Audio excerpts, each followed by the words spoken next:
If you are single in your 30s, here's why I think dating in your 30s feels like an impossible task. When you are in your 30s, you know exactly what it is that you want, who you are, what you're looking for. So whenever you go out with people and they're not rising to the occasion, they're not funny, they're not as smart as you're hoping that they would be, you are so much quicker to write them off because why waste your time? Whereas when you were in your 20s, you would take any validation. A guy buying you a free drink, a guy buying you a free dinner, that was amazing. But once we're in our 30s, it's like finding someone with whom you have a connection with and finding someone who has the same qualities that you're looking for becomes fewer and far between. But instead of getting like all down on myself for this, I feel like I've created this delulu mindset where I get so excited that I'm getting closer to finding that person because I feel like the universe tests us.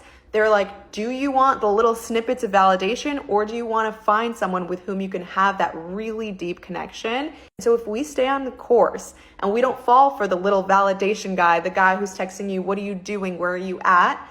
You are going to get closer to finding him. I don't know if that's called delulu or what, but that is just the mentality that I have now adopted. Literally just did a video about the biggest thing wrong with dating a woman in her 30s, the biggest turnoff, I should say, and that's the attitude. Basically the entitlement, the narcissism, the high expectations she has of you when she is the one who is in her 30s, right? I mean, she just doesn't have those bargaining chips anymore, right? I mean, it just really, really like puts me off when I hear these women come to the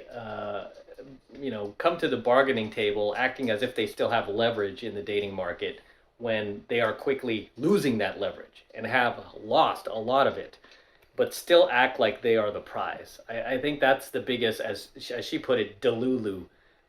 Where did we come up with these terms, by the way? I mean, I feel like we're all like in middle school again, like all these new terms that come out of nowhere: body count, cringe, delulu. Golly, man, I'm not a child anymore. I try not to use these words, man, because I feel like, I just feel like a little boy. I'm like, okay, yeah, in 7th grade, this would have been interesting. It's not interesting to me as a 53-year-old man. I'm going to use the right vernacular. I'm going to use the right vocabulary as much as possible without, divulging into, these slang terms that seem to change like every other year. But anyway, yeah, delulu. Basically, if you're going to say that, can't you just say the word delusional? Come on, you're a grown adult. But here she is, nonetheless, right? A 35-plus-year-old woman who is talking about how, we know ourselves. When you hit your 30s as a woman, you know what you want. You have your preferences set. You know what you're not going to settle for, girl. This is exactly what I'm talking about. This is exactly what keeps you single, ladies. This is exactly what turns off guys, including myself, right? This is why I don't date women over 30, because this is the type of attitude you get. Whereas she should be thankful that you're even giving her a shot at this point, right? As a man, because as a man, you get better with age. You become more financially secure. You become more mature. You become more worldly. Everything starts to work in your favor. You begin to have more options when it comes to dating. You don't need to settle for women like this, right? This is why so many men do go for younger women, including myself, because they're like a ball of clay. They can still be shaped. They can still be molded, right? I was just talking to a friend of mine where he dates women in their 40s, and he was complaining about how they touch the thermostat, right? He's like, he's like, every girlfriend I've had, right? They've all been over 40. Like they change the temperature, I like it warm. And then they make it so cold. It's like, and I'm like, why do you let them do that? Oh, that's how they like it. I'm like, none of the girls I've ever dated in their 20s have tried to screw with my temperature, man. Because I like it a certain temperature also. I get cold easily. So I like my house to be warm, right? This is why I like LA a lot, is because we get warm weather, right? And, so yeah, none of these girls have ever been like, even though I know they might be a little hotter than normal, they They don't think about it. They're just like, oh, okay, if you're warm, I'm warm. If you're hot, I'm hot. If you're cold, I'm cold, man. They just go with it, right? They follow your lead as a man, which is beautiful. This is like the best part about dating a younger woman is she will follow your lead. It doesn't mean like a lot of these old hags like try to shame these younger women. You're just a slave to him. Oh, you can't think for yourself. Oh, you're not 25 yet. Your brain hasn't developed. Your prefrontal cortex. They say all this nonsense to try to shame them because they're jealous that she's got the man and they don't anymore. However, yeah, younger women, this is why men go for them. They're just a lot more submissive and easy to be around, right? They're a lot more flexible. Whereas these older women are a lot more rigid, right? They're like a piece of like a big piece of lumber, right? You just can't change the shape of it anymore, right? Unless you saw it in half or something. But it's just they're not flexible, right? They're set in their ways. And rightfully so. They're in their 30s. They're set in their ways, and that's just not something a lot of guys like. Right? Because we like to lead. We don't want to be with a woman like, oh, it's my way or the highway, or you follow my lead. No. Right? That's not what God intended. Next clip. Dating can be frustrating because every time something doesn't work out, we have to move through and process why it didn't work out. While you don't need to know the why sometimes, our ego does want to create stories, especially if he was the one to pull back first. If you were the one to pull back first, it can also still feel frustrating because you're like, oh my gosh, am I ever going to find my partner or the partner that feels in most resonance, that feels most in alignment, that feels most connected to me? So either way, it's like, there can be a level of frustration that happens in this thing called dating. But one thing that I love is that every time you say no to something that is out of alignment to what you desire in partnership, the more the next person becomes more in alignment with what it is that you are desiring in partnership. Every time something doesn't work out, I like to always thank the universe, if he was the one that pulled away first.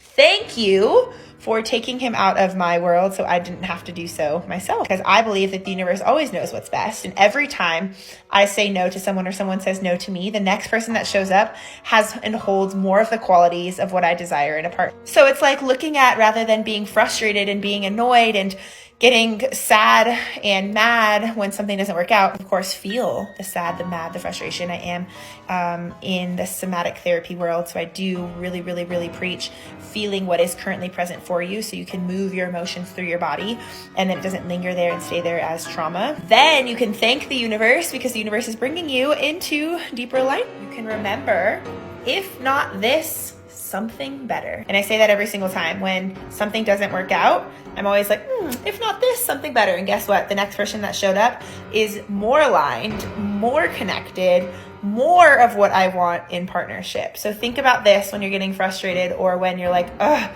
when am I going to find my partner? If not this, baby, something better. And she's just making my point, right? This is why so many women her age are single. Did you hear her jibber jabber there? I can bet $1 million that this chick has at least a couple of therapists on her speed dial, ready to go, because she is now talking like a therapist, which brings me to my next point. A lot of these women who are still single in their 30s sound like therapists when they talk, right? Because this is where they are getting that brainwashing. It's kind of like when you talk to somebody who's a progressive. They will just merely repeat CNN talking points, even though there's like no truth to it or there's no facts behind it. I think the latest one that I ran across was these progressives are talking about like how Elon Musk is benefiting from Trump getting $400 million for his bulletproof cyber trucks, when the facts are that wasn't Trump who approved that. It was actually Biden who approved that. So Trump wasn't even in office back then. But somehow they started spreading this misinformation because CNN spread it. So they start spreading it, right? So these women are no different, right? They have the same kind of like verbal talking points that a therapist would have. And I've told you, I think therapists are the biggest snake oil salespeople. At least when it comes to these modern women. I'm sure they could do some good. Like, I mean, I haven't seen it, but Yeah. So yeah, and personally, I've never been to a therapist. I don't have any plans on it. I've had women in the past ask me like, well, where do you get your, what do they say? Where do you get your, your wisdom from then? Where do you get, like if you need help with something, where do you go? Where do you turn to? And I said, I read the Bible. It's all in there. Right? And they think about it like, and they go, okay, well, some of it you can find in there, some wisdom in there. I go, no, it's all in there. I mean, literally any problem you're having in life, whether you have faith or not, I will tell you there's a Bible passage for it. Even if you just Google, you're like, say you're being frustrated with being impatient. You could be like, load up Google and go, I'm frustrated with being impatient, Bible verse. It will like bang something out for you. Straight from the Bible. But yeah, all the lessons are in there. And I remember when I was in Catholic school, they said that's what it stands for. Bible stands for Basic Instructions Before Leaving Earth. But I'm not going to turn this into a religious video. I'm just merely pointing out that it's her seeing all these therapists, and I don't know for sure, but I can put money on it that she does because she speaks like one. And a lot of these therapists teach these women to overanalyze and overthink, right? The main reason why they're overanalyzing and overthinking is because these women are sitting in the therapy session with these so-called therapists, right? A lot of them, unsurprisingly, have blue hair, nose ring. We know, like, they're just kind of like activists in disguise, masquerading as a therapist. And they're sitting there teaching these women to overthink these things because she's got to do the full hour, right? She's got to do the full hour. So she's like, okay, so have you thought deeper about this? I mean, many of these things are so trivial that you don't really need to think about them, right? So they encourage this paralysis by analysis type mindset in these women. And then they become like this, where this chick just rambled on her social media for 2 minutes about things that don't really matter. Right, but that's my opinion on that. Drop your comments below, and I'll see you in the next one. I'm going to wrap up here. Until next time, this is M from the 33 Secrets, signing out here from my garage with the DeLorean. And don't forget to smash that like button below. Also, hit that notification bell right next to it so you're notified whenever I release a brand new coaching video here on the YouTube. More importantly, guys, please make sure you subscribe to my channel. Helps me out a ton when you subscribe, so please make sure you're subscribed to my channel as well, so it helps with the YouTube algorithm. And for you guys who want to support my work and all of this red pill, gold pill, and platinum pill content that I'm teaching you even further, the best way to do that is by jumping into my monthly online coaching program, 7 Months to Mastery, where I am teaching guys just like you how to go out there and approach and close the youngest, hottest, and most beautiful looking women on the planet. I'm talking about 8s, 9s, and 10s, same exact type of women that myself and my students all over the world are out there cold approaching every single day. And I kid you not, every single day we're making things happen, and I want you to join us. I want you to become one of us. And right now, it's only $1 for the entire first month of coaching lessons from me. It's just $1. It's really easy to sign up. All you need to do is click that link below in my description box. It will take you over to my website where you could get signed up right now. It just takes 2 seconds. So do that now, and I will see you in my next coaching video.